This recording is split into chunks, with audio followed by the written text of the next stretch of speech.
이 나오미가 두 며느리를 돌려보낼 때 어떤 마음이었을까요? 참 두 며느리를 배려하는 마음이었습니다. 참으로 마음씨 좋은 시어머니고 또 그에 대해서 네 알겠습니다 하고 돌아가지 않고 아닙니다 어머니를 끝까지 쫓아가겠습니다 하는 참 두 착한 며느리의 모습을 볼 수 있습니다. 이 나오미가 얼마나 집요하게 며느리를 설득했냐면요, 이제 두 며느리들이 끝까지 쫓아가겠다고 하니까 아니야, 너희들이 나를 쫓아와봤자 이스라엘 땅에 들어가면은 이스라엘 율법에 따라 살아야 되는데 다른 남자와 결혼할 수 없고 남편의 동생하고 결혼을 해야 되는데 그러면은 내가 지금 태내 애도 없고 그리고 내가 난다고 해도 아들을 낳는다고 해도 너희가 그 아들 클 때까지 기다린다는 말도 안 된다. 그러니까 현실적으로 너희는 들어가면 평생 나처럼 과부가 돼서 살 거다 이런 말 하면서 앞길이 뻔하니 그냥 고향 가서 살아라 이렇게 얘기합니다. 그러나 두 며느리 중에 오르바는 고향으로 돌아갔고요, 룻은 끝까지 나오미 시어머니를 쫓았습니다. 돌아간 오르바의 이야기는 그 후로 성경에 기록되지 않습니다. 그리고 아무 말도 없었다. 오르바라는 이름 딱 한 번 기록되고 며느리 이름만 기록되고 그 후에 일이 기록되지 않습니다. 그러나 룻은 어떻게 됐죠? 그 후에 우리가 잘 알다시피 유대 땅에 들어와서 참 축복받은 며느리가 되었죠. 보아스라고 하는 자기 가문의 친척과 결혼하여서, 그뿐인가요? 예수님의 족보에 들은 4명의 여인 중에 한 사람이 되었죠. 족보에는 4명의 여인이 들어가 있죠. 유다의 며느리 다말, 룻, 기생 라합, 또 한 사람이 누구죠? 바세바입니다. 근데 다 뭐랄까 좀 부족한 여인이었습니다. 이방 여인이었고 다말도 그렇고요, 기생 라합도 그렇고 온전치 않은 여인들이 예수님의 이 족보에 들어가 있습니다. 그것은 무엇을 의미합니까? 예수님께서 이렇게 천하고 낮은 모습으로 이 땅에 오셨던 것이고 그 낮은 자의 모습을 통해서 하나님의 일을 이루어가는 것을 전하는 메시지가 있습니다. 오늘 이 나오미와 오르바 또 룻에 대한 이 서로 그 선택에 대한 것을 한번 생각해 봅시다. 자, 제가 뭐라 그랬죠? 유다 땅으로 돌아오다가 나오미의 생각이 바뀌었습니다. 이 나오미의 생각을 깊이 묵상해 보면은 두 가지의 의미가 있습니다. 나오미가 며느리를 돌려보내려 거쳐했던 그 두 가지 생각. 첫 번째는 나오미의 인간적인 생각이었습니다. 우리가 처음 보면 그렇게 들죠. 나오미가 참 인간적인 배려를 했구나. 데리고 들어가 봐야 과부로 살 거 뻔하고 먹고 살기 힘들고 그러니 고향으로 돌려보내야겠다. 나오미의 참 인간적인 배려였습니다. 그러나 나오미의 이런 생각은 그야말로 인간적인 생각이었습니다. 우리가 보기엔 인간적인 배려고 며느리를 사랑하는 그런 생각인 것 같았지만은 그저 인간적인 생각이 끝난 것이었습니다. 왜냐하면요, 지금 나오미가 고향으로 돌아온 것은 무엇을 의미한다고 그랬죠? 지난주에 하나님께로 돌아오는 것이었습니다. 그 본질적 의미는 먹고 살기 위해서 돌아온 것이 아니라 이방신을 섬기는 이방 민족 모압 땅에 살다가 가족이 다시 함께 들어오는 것입니다. 하나님께 돌아오는 것입니다. 그러면은 이 귀향의 참된 의미가 하나님께 돌아온 것이라면 두 며느리를 함께 데리고 돌아왔어야 합니다. 두 며느리로 그냥 너희 고향으로 돌아가라 한다는 것은 이방신 섬기는 우상 섬기는 나라로 그냥 돌아가라라고 하는 무책임한 생각이나 마찬가지인 것입니다. 나오미는 인간적인 생각이 더 앞장섰기 때문에 하나님께로 돌아오는 이 귀향의 본질이 하나님께로 돌아오는 두 며느리를 하나님의 딸로 만들어야 한다는 그런 것보다는 들어가서 고생할 것이 더 눈앞에 보였던 것입니다. 이 나오미의 배려에 오르바는 돌아갔지만은 아마 오르바는 돌아가면서 그랬을 거예요. 참 큰 감동을 하면서 돌아갔을 거예요. 야, 세상에 우리 시어머니 같은 사람이 있으면 나와보라 그래. 이렇게 참 배려해서 가다가 말고 나를 고향으로 돌려보냈다고 하면서 아마 그렇게 감동하면서 돌아갔을지도 모르겠습니다. 그러나 룻은 시어머니의 그 집요한 설득에도 강한 의지를 보이면서 함께 죽을 때까지 쫓아가겠다고, 내가 그 하나님을 섬기는 나라에 들어가겠다고 얘기합니다. 하나님을 섬기는 백성들이 있는 땅으로 돌아가겠습니다, 이런 얘기하고 있습니다. 두 사람의 선택의 결과는 너무도 다른 인생이 되었습니다. 그 후로 아무런 기록이 없는 오르바와 함께 룻은 예수님의 족보에 들어는 영광스러운 가문의 하나를 차지하고 있습니다. 여러분, 이 장면을 보면서 지금 우리가 이런 걸 한번 적용해 봐야 됩니다. 나오미의 입장에서 보면은 얼마든지 인간적인 배려할 수 있습니다. 목사들도 인간적인 배려가 앞장설 때가 더 많이 있습니다. 어느 목사님이 그런 간증하시더라고요. 특별 새벽 기도를 일주일간 하는데 어느 집사님이 이메일을 보내왔대요. 그래서 목사님, 사실 제가 이번 주간에 굉장히 중요한 해외 출장이 잡혀 있다고. 그런데 목사님, 그 해외 출장, 예전에는 해외 출장 가기가 쉽지 않았습니다. 해외 출장 기회를 다른 직원한테 돌리고 그냥 특별 새벽 기도에 참석하기로 했습니다. 라는 이메일을 보내왔습니다. 그런데 목사님이 이걸 보고 막 감동해야 될 텐데 막 이러면 안 되는데 하면서 이메일을 썼다고 합니다. 아니, 집사님이 그냥 해외 출장 다녀오세요. 집사님 한 번 빠졌다고 새벽 기도 뭐 망가지는 거 아니니까 목사님의 마음에 그냥 그 중요한 해외 출장에 다녀오세요 라고 했대요. 근데 그것도 이메일 보냈어도 이제 확인 안 할까 전화를 한번 했답니다. 그랬더니 그 집사님이 아주 편안한 마음으로 그런데요. 목사님, 이미 마음에 결정했어요. 그리고 그 특별 새벽 기도를 다 참석했다고 합니다. 그래요. 인간적인 배려가 앞장서지만은 목사님들도 때로는 그런 인간적인 배려를 먼저 할 때가 있습니다. 그러나 그 마음 한구석에는 그런 믿음의 결단을 해주기를 바라는 그런 마음이 있죠. 그럴 때 목사님들은 더 감동하는 겁니다. 겉으로는 그래요, 집사님 다녀오세요 라고 했지만은 그 속에는 그래도 믿음을 지키며 특별 새벽 기도에 나오기를 바라는 것이 우리 주의 종들의 생각인 것입니다. 돌려보내려는 착한 시어머니를 끝까지 따라간 룻은 결국 축복받았지요. 인간적인 생각을 버리고 끝까지 하나님을 찾아갔더니 하나님께서 기뻐하셨습니다. 어떤 선택을 하는가에 따라서 인생이 결정이 됩니다. 인간적인 배려의 고향으로 돌아간 오르바와 그 배려를 물리치고 끝까지 쫓아간 룻은 너무도 다른 인생의 결과를 만들어냈습니다. 우리도 역시 현실 속에서 하나님보다는 인간적인 배려에 우리의 마음을 빼앗길 수 있습니다. 그러나 인간적인 배려에 우리의 마음을 빼앗기지 말고 하나님을 먼저 선택하는 믿음의 사람이 되기를 축복합니다. 여러분한테 좀 주의를 드리겠습니다. 저는 참 마음이 약합니다. 마음 약한 목사들 중에서도 아마 제일 마음이 약할 거예요. 그래서 아마 저는 여러분들에게 그런 선택이 있을 때 아마 새벽기도 나오지 마세요 라는 그런 배려를 더 많이 할 겁니다. 배려가 아니라 아마 유혹할 겁니다, 여러분들에게.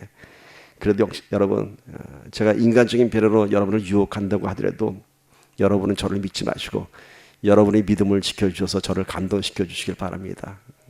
아시겠습니까? 그러니까 제가 여러분께 네 그러세요 그럴 때 제 속마음을 진짜 알아보신다면은 제 목사님 마음이 약하시구나. 그러니까 저를 좀 독한 목사로 만들어 주십시오. 그러니까 저를 계속 조심하십시오. 제가 어떤 사람이었냐면은 우리 애가 어렸을 때 초등학교 때 아침에 학교 가려고 막 짐 가방 싸는 애한테 제가 뭐라는지 알아요? 시인아 오늘 학교 가지 말고 아빠랑 놀자. 아빠랑 게임하자. 제가 이러던 아주 못된 아빠였습니다. 그러니까 여러분들도 조심하십시오. 그러니까 이 인간적인 별에 속아 넘어가지 마시고 끝까지 하나님을 선택하는 여러분이 될 때 제가 감당하고 하나님이 감동할 줄 믿습니다.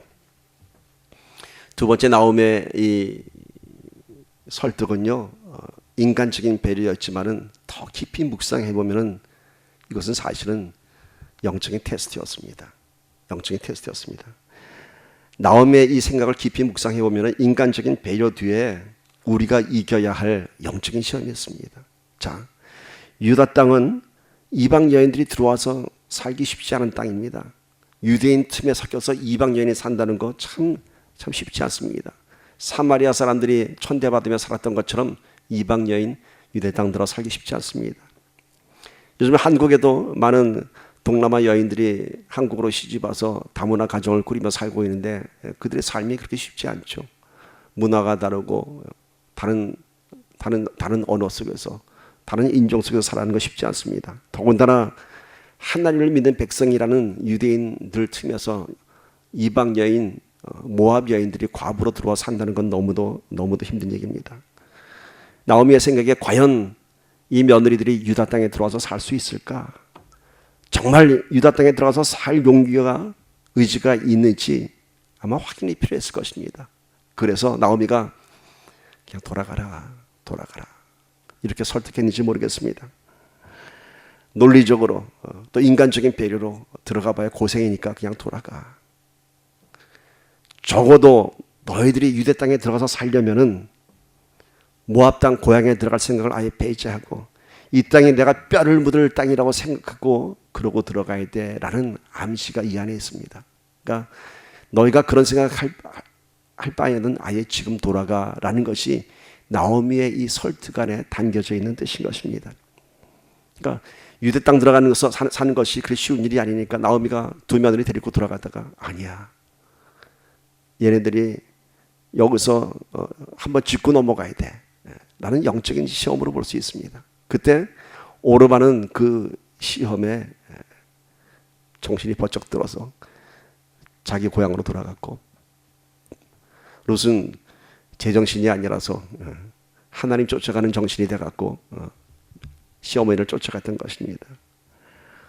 요즘으로 치면 이런 비유로 한번 우리가 이 사건을 은혜 받고 마음이 뜨거워진 집사님이 너무 뜨거워서 이 열정을 견딜 수가 없어서 나 선교사로 선교지로 가겠다고 평신도 선교지로 가겠다고 합니다. 이때 이런 분들을 상담하는 첫 번째 단계가 뭔지 아세요? 목사님들이 집사님 대단한 결단을 했습니다. 와, 하나님의 사명을 받으셨군요. 이러지 않습니다. 첫 번째는요, 잘 생각해 보세요입니다. 기도 다시 한번 해보세요. 뭔가요? 나오미가 두 며느리에게 다시 돌아가, 고향으로 돌아가라고 얘기한 것처럼 지금 마음 뜨겁지만은 다시 한번 생각해 보세요. 다시 한번 생각해 보세요. 지금까지 집사님이 살아온 인생에 있는데 왜 굳이 선교지 가려고 하세요? 집사님 말고도 선교사들 많이 나가 있어요.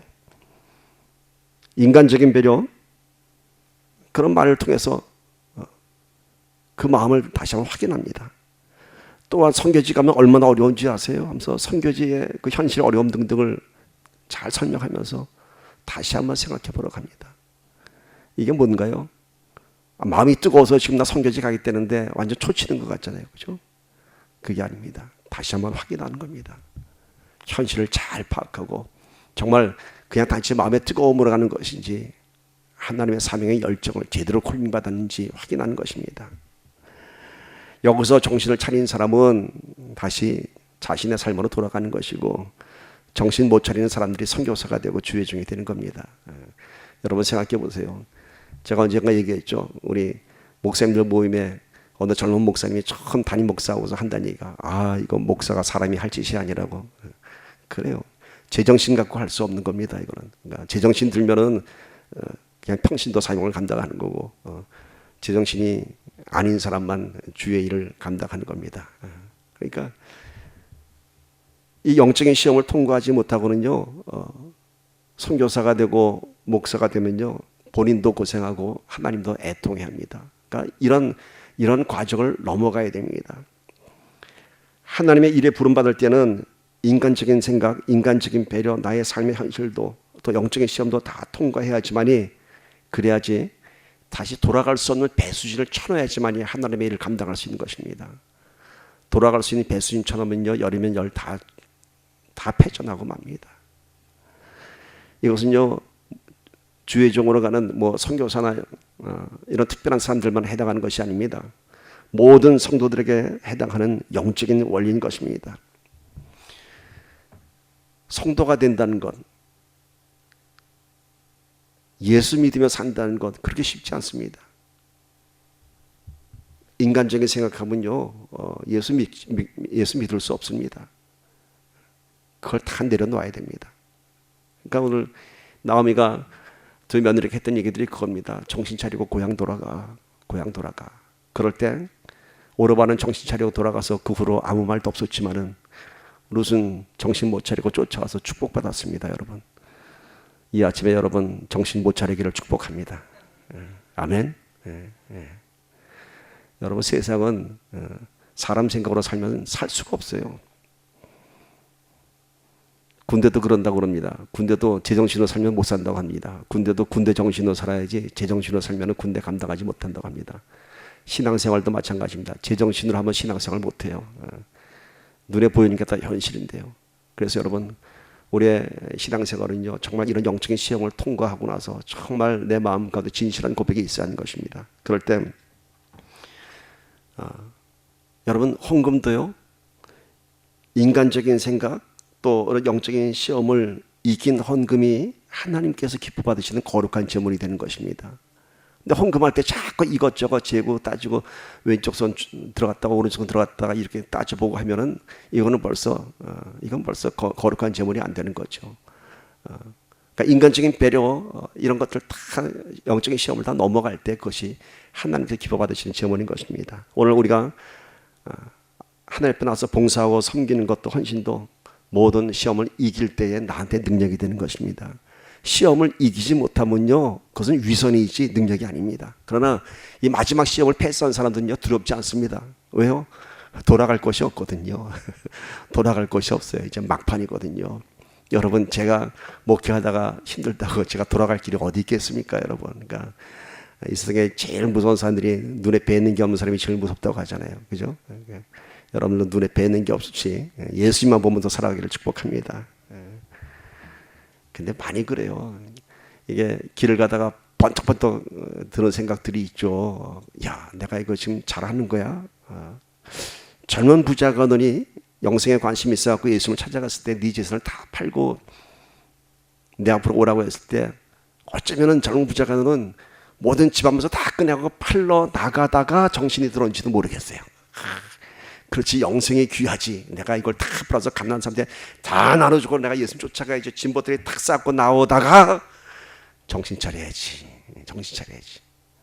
정신 차렸죠, 그죠? 그래갖고 예수님이 십자가에 죽을 때, 돌아가실 때 아마 젊은 부자가는 한숨 내쉬면서 야, 큰일 날 뻔했다. 큰일 날 뻔했다. 저렇게 십자가에 매달아 죽는데 내 재산 다 날릴 뻔했다고 아마 쾌재를 불렀는지 모르겠습니다. 그러나 그 쾌재는 3일밖에 가지 않았습니다. 예수님께서는 부활하셨습니다. 오늘 우리가 길 가다가 제정신이 들면은 제정신 다 묻어버리십시오. 십자가를 바라보며 함께 갑시다. 아멘. 이것이 룻의 선택이었습니다. 자, 고향으로 돌아온 그 뒤에 얘기를 봅시다. 나오미와 룻의 이야기를 봅시다. 룻기 2장 2절에서 3절 봅시다. 시작. 모압 여인 룻이 나오미에게 이르되 원하건대 내가 밭으로 가서 내가 누구에게 은혜를 입으면 그를 따라서 이삭을 주겠나이다 하니 나오미가 그에게 이르되 내 따라 갈지어다 하매 룻이 가서 베는 자를 따라 밭에서 이삭을 줍는데 우연히 엘리멜렉의 친족 보아스에게 속한 밭에 이르렀더라. 자, 고향에 돌아왔습니다. 시어머니 모시고 룻이 돌아왔어요. 그런데 처음 기록되는 것이 뭐냐 하면은 내가 밭에 나가서 이삭을 줍게 하옵소서. 근데 누구에게 은혜를 입거든. 이건 뭐냐면요, 여러분, 당시 이스라엘은요, 이삭 줍는 일이 가장 먹고 살기 힘든 사람들이 하는 것이었습니다. 그러니까 남이 추수할 때에 흘리는 이삭, 그거 주워서 먹고 사는 거예요. 그래서 신명기 말씀 보면요, 신명기 24장 19절 보세요. 이런 말씀이 있어요. 내가 밭에서 곡식을 벨 때 그 한 못은 곡식 한 단입니다. 한 못을 밭에 잊어버렸거든.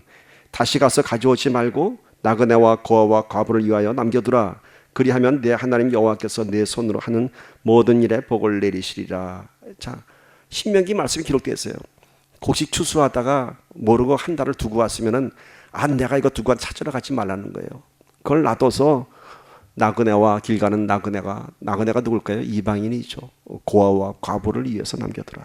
그리하면은 두고 온 그 곡식단보다 더 많은 것을 축복해 주리라 이렇게 얘기합니다. 그래서 당시 사람들은요, 추수할 때 이삭을 흘려도 가만 놔뒀습니다. 그러니까 결국 뭘 얘기해요? 이삭 줍는 일은 먹고 살기 힘든 사람 가장 밑바닥 인생이 가서 정말 거지가 안 되기 위해서 이삭 줍는 일을 했던 것입니다. 그러니까 룻이 그 땅에 들어와서 처음 했던 것이 뭐라고요? 이삭 주는 일이었어요.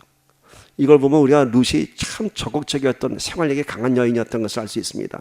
그 땅에 들어와서 뭘 해야 먹고 사나. 이방인이 들어와서 아무리 봐도 먹고 살 길이 없는데 가보니까 이스라엘의 이 율례에 보니까 이삭 줍는 거는 먹고 살게 했구나. 그래서 그것도 혹시나 나오미 자기 시어머니의 자존심을 상하게 할까 봐 허락을 받아서 혹시 누가 나에게 이삭 잡는 일을 허락하거든, 은혜를 내가 입거든 이삭을 줍게 해주어서. 그 뭐냐면 이방 여인이 와서 그 이삭 줍는 것이 쉽지 않았거든요. 그러니까 만약에 누가 나한테 허락을 하거든 죽게 하옵소서. 이때 나오미가 내 딸아 가서 주소라 얘기합니다.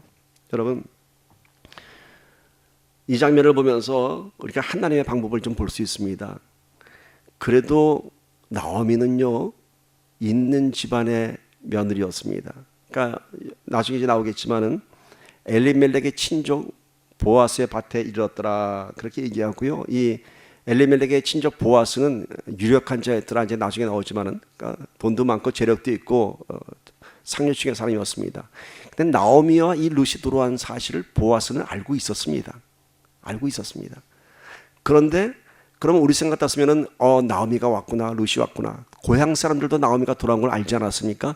이 사람이 정말 나오미냐? 우리 지난주에 나눴잖아요. 아주 너무 처참한 모습으로 돌아오니까. 그렇다면은 나오미와 룻을 도와서 도움의 손길 이렇게 좀 도와줬을 텐데 하나님의 방법은 그렇지 않다는 거예요. 하나님의 방법은 인간의 손을 통해서 일하시지 않는 거예요. 오히려 룻을 가장 낮은 자리까지 내려보냈습니다. 가장 밑바닥 인생이 하는 이삭 주는 일까지 내려보냈습니다. 그러나 밑바닥은 인생의 끝이 아니라 하나님 차원에서 보면은 새로운 시작인 것입니다. 그 바닥에서 하나님께서 이제 새로운 일을 시작하시는 것입니다. 자, 여러분, 하나님의 방법은요, 우리가 인생 맨 밑바닥에 있을 때 그냥 무의미한 일을 하시지 않습니다. 그 인생 밑바닥에서 하나님이 하신 일을 우리가 알 수 있도록 그렇게 일을 해 가십니다. 만약에 보아스나 친척이 처음부터 그들을 도와주었으면은, 그래서 고향에 돌아온 나오미와 룻이 그럭저럭 잘 먹고 잘 살게 됐다면은, 그래서 또 보아스랑 결혼했다면은, 그것은 그냥 아름다운 그 가문의 이야기가 끝나고 맙니다. 그냥 아무 의미 없이 돌아왔더니 친척이 잘 보살펴서 잘 살았더라. 그러나 하나님은 룻과 나오미가 바닥까지 내려간 상태에서 하나님이 하신 일을 그들이 경험하도록 했고요. 그것을 사람들이 알게 했습니다. 그러니까 이것을 어느 한 가족의 이야기가 아니라 하나님의 역사로 만들어내신 것입니다. 그러기 위해서 룻을 바닥까지 끌어내리셨습니다. 오늘 우리가 인생의 바닥에 있다면 그것이 하나님께서 주시는, 하나님께서 하시고자 하는 그 어떤 하나님의 이름을 우리가 깨달아야 할 줄 믿습니다. 그러나 우리는 늘 누군가 나를 도와주지 않을까, 어떤 다른 방법이 없을까, 세상적인 방법을 우리는 찾고 있습니다. 아니요, 하나님께서는 그 바닥까지 해서 새로운 일을 시작하시는 것입니다. 다윗이 인생의 바닥에 다시 떨어졌을 때 우리가 오직 주만이라는 말씀을 나눴던 것처럼 나에게 아무도 없을 때 there's nothing, 그때 오직 하나님만을 구하는 간절한 고백 가운데서 다시 회복할 수 있었던 것처럼 오늘 우리가 인생의 바닥 가운데 있을 때 무엇을 보겠습니까? 내 친척 보아스를 보겠습니까? 아니면 또 다른 친척을 보겠습니까?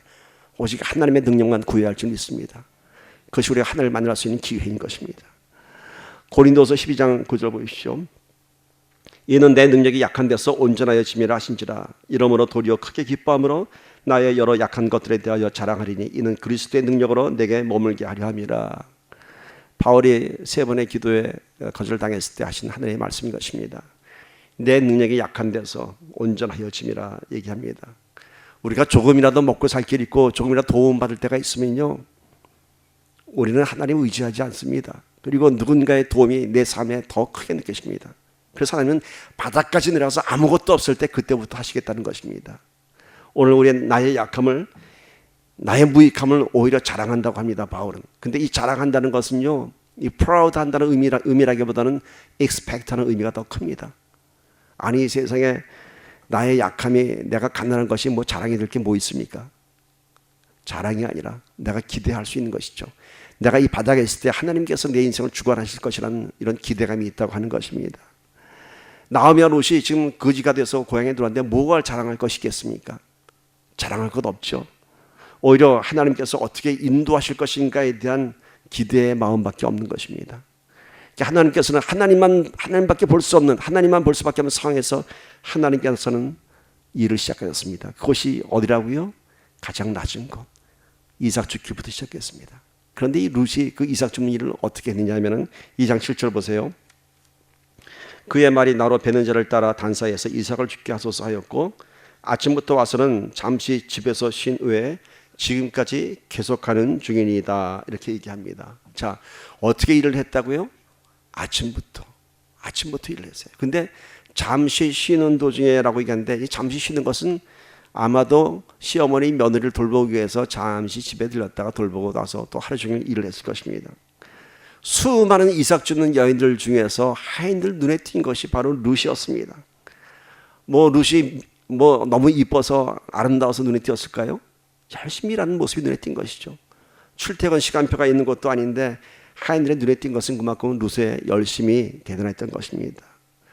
이삭 주서본 경험도 없는 초짜비계가 와서 아침부터 쉬지 않고 죽는 모습이 하인들의 눈에 들어온 것입니다. 여러분, 오늘 우리가 어떤 자리에서 있든지 우리가 최선을 다한다면은 하나님 눈에만 드는 것이 아니라 세상 사람들에게도 인정받습니다. 하인들도 인정했던 것처럼 우리가 어떤 낮은 자리에서도 하나님의 뜻 안에 허락된 나의 인생을 고백한다면은 불평보다는 그 자리에서 우리가 최선을 다할 수 있습니다. 예수 잘 믿어도 얼마든지 낮은 바닥에서 살 수 있습니다.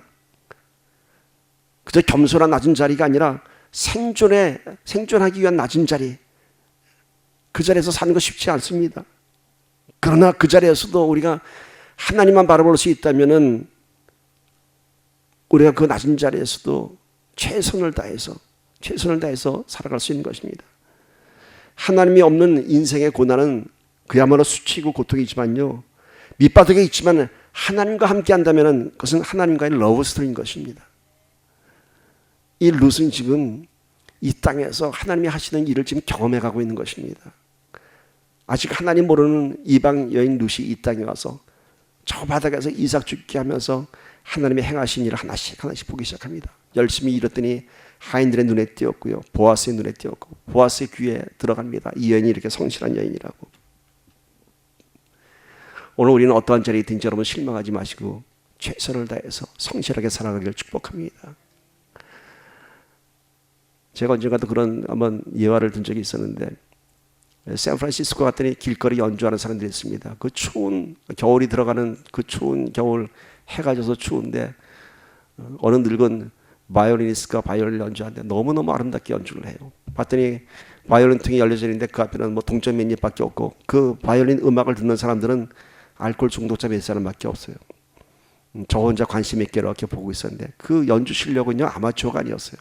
아마도 그 노인은 젊었을 때 상당한 연주자였던 것 같습니다. 그런데 그 알코올 중독자 몇 사람 앞에서 동전 몇 입 나오지 않은 그 자리에서 이 바이올린 연주자는 최선을 다해서 연주하고 있었습니다. 최선을 다해서.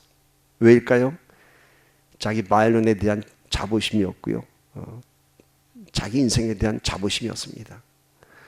오늘 우리가 나 인정해 주는 사람 없고 나 보는 사람 없다 하더라도 하나님 한 번만 믿으며 살아온 내 인생에 대한 자부심이 있다면 그 어떤 인생의 바닥에서도 열심을 다해서 하나님을 섬기며 살아갈 줄 믿습니다. 오늘 우리가 모든 것이 끊어졌다 해도 하나님만 있는 것이 얼마나 큰 감사인 줄 모르겠습니다. 그래서 우리가 낮은 자리에서도 우리가 일어설 수 있고 다시 회복할 수 있는 것입니다. 바이올린 얘기 나왔으니까 또 생각나는 얘기가 있습니다. 내가 가끔 이게 감동적인 이 예화를 자꾸 씁니다. 너무 감동적이라서. 이 샌프란시스코의 늙은 노인은 몇 안 되는 사람들이 있고 연주했지만은 바이올린의 대가 파가니는 왕궁 안에서 수많은 귀족들 앞에서 연주를 했습니다. 근데 그날따라 왠지 바이올린 줄이 끊어집니다. 한 줄 끊어졌습니다. 그런데 계속 연주를 이어갑니다. 또 끊어졌습니다. 결국 마지막 한 줄만 남았습니다. 궁중이 조용해졌습니다. 과연 저 한 줄 갖고 무엇을 할까? 잠시 쉬었던 이 파가니니까 연주를 시작하는데 너무나 멋진 연주를 했습니다. 그것이 뭐냐면 바이올린의 가장 낮은 G선상의 아리아였습니다. 마지막 한 줄 갖고도 G선상의 아리아라는 멋진 연주를 해냈습니다. 오늘 우리 인생의 모든 일이 다 끊어졌다도 마지막 한 줄 하나님만 붙잡고 있다면 우리 인생의 아름다운 연주를 할 줄 믿습니다. 이제 하나님께서는 밑바닥까지 내려간 룻에게 만남의 축복을 허락하십니다. 우연히 엘리멜렉의 친족 보아스에게 속한 밭에 이르렀더라 이렇게 얘기합니다. 성경은 우연이라고 얘기합니다. 그러나 하나님의 일에는 우연이 없습니다. 수많은 땅과 밭이 있었지만은 룻이 간 곳은 보아스의 밭이었습니다. 하나님께서 인도하셨습니다. 보아스에 대해서 성경은 이렇게 설명하고 있습니다. 룻기 2장 2절 보세요. 나오미의 남편 엘리멜렉의 친족으로 유력한 자가 있으니 그의 이름은 보아스더라. 유력한 자, 아까도 얘기했지만은 재력이 있는 사람이고 사회에 참 상류층에 있는 지도층에 있는 사람, 명망이 있는 사람이었습니다. 근데 보아스의 눈에 룻이 들어왔습니다. 이미 나오미와 룻이 그 땅에 들어온 것을 이미 보아스는 알고 있었습니다. 그래서 이삭 줍는 룻을 데려다가 보아스가 이렇게 축복합니다. 11절 12절 말씀 봅시다. 시작. 보아스가 그에게 대답하여 이르되 내 남편이 죽은 후로 내가 시어머니에게 행한 모든 것과 내 부모와 고골 떠나 전에 알지 못하던 백성에게로 온 일이 내게 분명히 알려졌느니라. 이미 알고 있었습니다. 이렇게 12절 여호와께서 내가 행한 일에 보답하시기를 원하며 이스라엘 하나님 여호와께서 그의 날개 아래 보호를 받으러 온 내게 온전한 상 주시기를 원하노라 하는지라. 자, 이방 여인 룻이 나오미를 쫓아서 고향에 돌아가지 않고 쫓아온 그 일을 이미 다 알고 있었습니다. 그래서 보아스가 자기가 축복하기 이전에 하나님께서 너를 축복하기를 원하노라 그러면서 룻에 대한 배려를 합니다. 이제 다른 밭에 가지 말고 내 밭에서 이삭을 죽게 하라고 합니다. 그러면서 자기 하인들에게 언제든지 룻에게 먹을 것을 주고 마실 것을 주라고 합니다. 이때 집에 들어와서 보아스를 만난 얘기를 하자 나오미가 얘기를 하죠. 이 룻을 보아스에게 시집 보내야겠다. 그러면서 타작하는 날 이 보아스가 깊이 잠들어 있을 때 너는 새 옷을 갈아입고 그 발치에 이불을 갖고 들어가서 자라 이렇게 얘기합니다. 아침에 잠이 깬 보아스가 발밑에 놓이는 룻을 보고 깜짝 놀라죠. 이 어찌 된 일이냐. 그러니까 나오미 시어머니의 얘기를 하면서 이렇게 제가 들어왔습니다. 그렇죠. 보아스가 내가 너와 결혼하겠다. 그러나 보아스는 참 지혜로운 사람이었습니다. 지혜로운 사람이었습니다. 자, 이 보아스가 룻을 인정해 준 것이 뭔지 아세요? 아름다워서였을까요? 그것이 아니라 그 나오미를 따라온 그 여인에게서 이 보아스는 아름다운 그 성품과 그 아름다운 충성심을 보았던 것입니다. 그래서 3장 10절 보면 이렇게 기록합니다. 이렇게 축복합니다. 보아스가 자기 발밑에서 자던 룻을 보면서 여기가 어디라고 들어왔냐고 야단치며 쫓아내지 않고요, 오히려 축복합니다. 보세요. 그가 이르되 내 딸아 여호와께서 내게 복 주시기를 원하노라. 내가 갓난하건 부하건 젊은 자를 따르지 아니하였으니 내가 베푼 인애가 처음보다 나중이 더하도다. 이렇게 얘기합니다. 먼저 좀 나오미의 말을 듣고 이부자리 들고 그 밤에 잠자리에 들어가는 룻을 보면요, 한편은 좀 잘 이해가 안 가요. 왜냐하면 고향 땅에 들어가서 지금 얘기한 것처럼 젊은 남자랑 재혼하라고 했는데 그건 안 된다고 거부하던 이 룻이 보아스에게 시집 가라고 하니까 그냥 한 말도 안 하고 그냥 순종하면서 네 하면서 갖고 들어왔어요. 왜일까요? 아마 이 룻이 남자를 좀 볼 줄 알까요? 이 보아스가 괜찮은 남자였구나. 그랬을까요? 근데 보면요, 이 보아스는 나이가 좀 드는 사람입니다. 왜냐하면은 오늘 보아스가 그렇게 얘기하잖아요. 네가 그 젊은 남자에게도 결혼하지 않고, 얼마든지 젊은 남자와 결혼할 수 있는데도 네가 젊은 남자와 결혼하지 않고 나한테 왔다라고 하는 것이죠. 그건 보아스는 좀 나이가 있는 사람이었습니다. 제가 보기엔요, 이 룻이 남자를 볼 줄 아는 여자예요. 뭘 봤냐? 하나님을 믿는 사람이었거든요. 보아스가 늙었지만 하늘을 믿는 사람이었습니다. 모압의 젊은 남자는 이방신을 섬긴 남자들이었고요. 이 보아스는 다윗의 가문을 만들어내는 하나님의 백성이었던 것입니다. 여러분, 가장 훌륭한 선택을 한 여인이 누군지 아세요? 예수 잘 믿는 남편을 고른 여자들이 남자 잘 보는 여자입니다. 믿으십니까? 별로 대답이 없는데, 제가 지난 목요일날 김영희 선교사님 그 세계 선교대 집회를 갔었는데, 난 그날 이 김영희 선교사님이 오직 예수 그리스도만 외치다가 그 얘기를 왜 했는지 지금도 참 이해가 안 가요. 근데 하여튼 참 이해가지 않는 얘기를 하더라고요. 그래서 뭐라고 얘기하면 이 배우자를 선택한 것에 대해서 얘기하면서 뭐 이렇게 남편을 잘못 선택해서 평생 고생하는 뭐 자매님들 위로합니다. 뭐 그런 얘기를 시작하더라고요. 그런가 하면 여우 같은 여편에 만나서 평생 고생하는 우리 남편 형제들도 참 위로합니다. 그러더라고요. 그러더니 뭐라고 얘기하면 오너나 오늘 제가 참 기쁜 소식을 전하겠습니다. 그러더라고요. 그러니까 다들 귀가 쫑긋했어요. 야, 이게 무슨 복음을 전하느냐 하더니 참 끔찍한 남자 만나서 평생 고생하면서 살아가는 아내들이요, 희망이 있습니다. 그래서 그게 뭐냐면 언젠가 꼭 죽습니다. 그러더라고요. 언젠가 꼭 죽는데요, 그 남편이. 그러면서 이제 남편한테는 그러더라고요. 남자들이요, 안타까운 말 하나 전하겠다고. 아내도 꼭 죽는데 여자들이 평균 수명이 10년이 더 기니까 그런 줄 알고 살라고. 난 그런 얘기를 왜 했는지 모르겠어요. 그러면서 그래도 실망하지 말라고 하면서 제명에 못 가는 여자들도 있으니까 기대 또 해보라고 하면서, 난 그게 무슨 복음에 연결될 줄 알았더니 그러고 말더라고요. 그래서 난 이게 무슨 얘기를 하려고 그러나. 그래서 제가 생각해 봤어요. 저 말 뒤에 이런 말이 있었으면 참 좋겠다. 그 남편이 꼭 죽습니다가 아니라 그 남편이 꼭 예수 믿게 됩니다 라는 말을 했으면 얼마나 좋았을까. 아멘. 여러분, 꼭 예수 믿는 사람이 내 남편이 되기를 기도하십시오. 우리야 우리 얘기가 아니지만은. 그래서 이 만남의 축복을 하나님께서 이렇게 하나님의 가문을 통해서 이루어 가십니다. 누구를 만나냐에 따라서 그 인생이 달라지는 것입니다. 가장 큰 만남의 축복은 예수 잘 믿는 사람 만나는 것입니다. 예수 잘 믿는 사람 만나는 것이. 내가 예수 잘 믿는 사람 옆에 있으면 내가 축복받게 됩니다. 세상에서도요, 전문가 옆에 있으면 자기도 전문가가 돼요. 그래서 내가 뭘 잘하고 싶으면 그걸 제일 잘하는 사람 옆에 있으면 자기도 잘하게 돼요. 마찬가지예요. 예수 잘 믿는 사람이 옆에 있으면 내가 예수 잘 믿게 됩니다. 오늘 룻은 예수 잘 믿는, 당신 예수가 아니라 하나님을 잘 믿는 보아스를 선택했던 훌륭한 선택을 볼 수 있습니다. 이제는 저와 여러분이 누군가를 그 축복의 통로로 이끌어드리는, 우리가 하나님 잘 믿는, 예수 잘 믿는 사람이 되기를 간절히 소망합니다. 우리 때문에 누군가가 인생이 바뀌어지기를 축복합니다. 나 만나서 인생 팔자 폈다는 얘기 듣는 저와 여러분들을 소망합니다. 이제 보아스가 룻과 결혼하기로 하면서 그냥 결혼하지 않습니다. 보아스의 지혜를 볼 수 있습니다. 이스라엘 율법의 규례에 따라서 보아스는 룻을 데리고 오는데, 가만 이 친척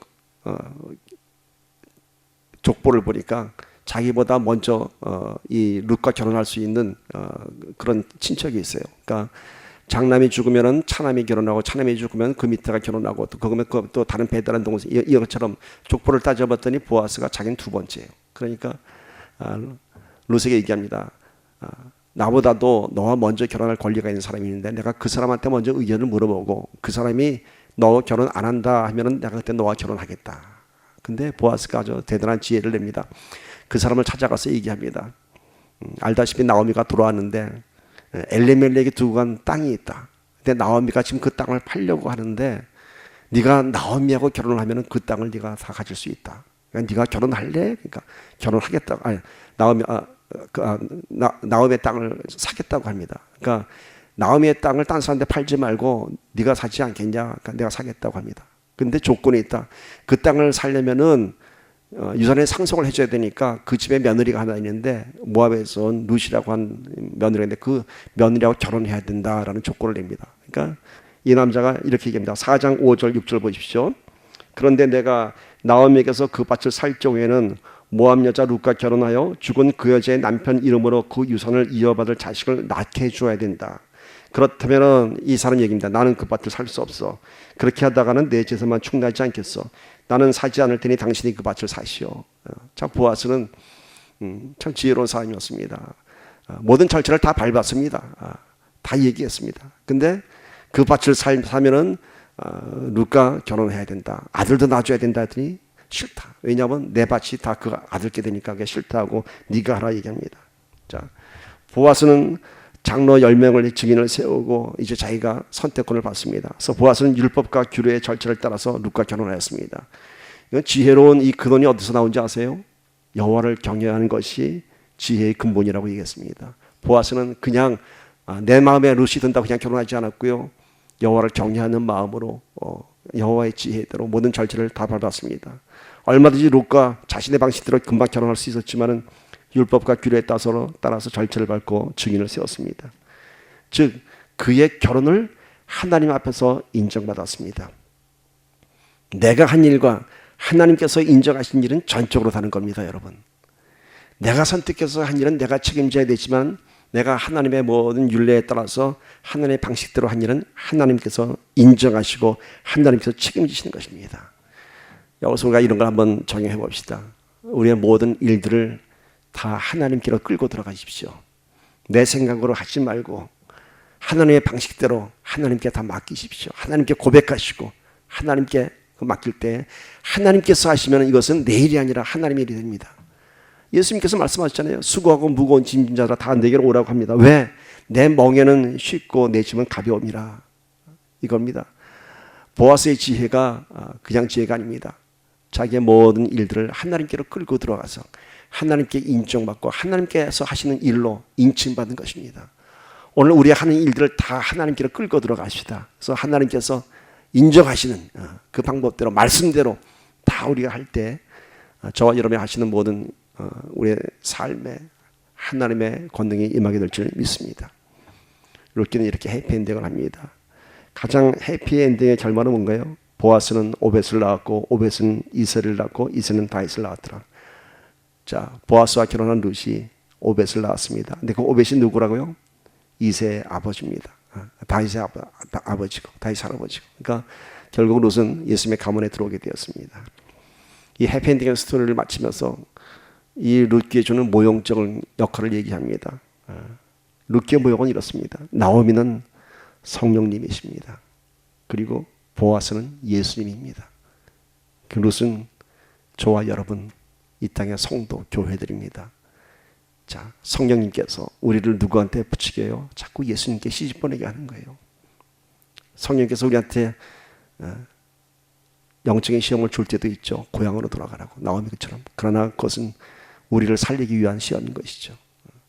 오늘 이 나오미와 룻의 가문의 예를 보면서 성령 하나님이 하신 일을 우리가 다시 한번 깨달으며 예수님께로 가야지만이 모든 것이 해피엔딩이 되는 메시지를 다시 한번 나누기를 축복합니다. 오늘 눈을 감으시고 다시 한번 룻기의 전반적인 메시지를 함께 생각하며 기도하기로 원합니다.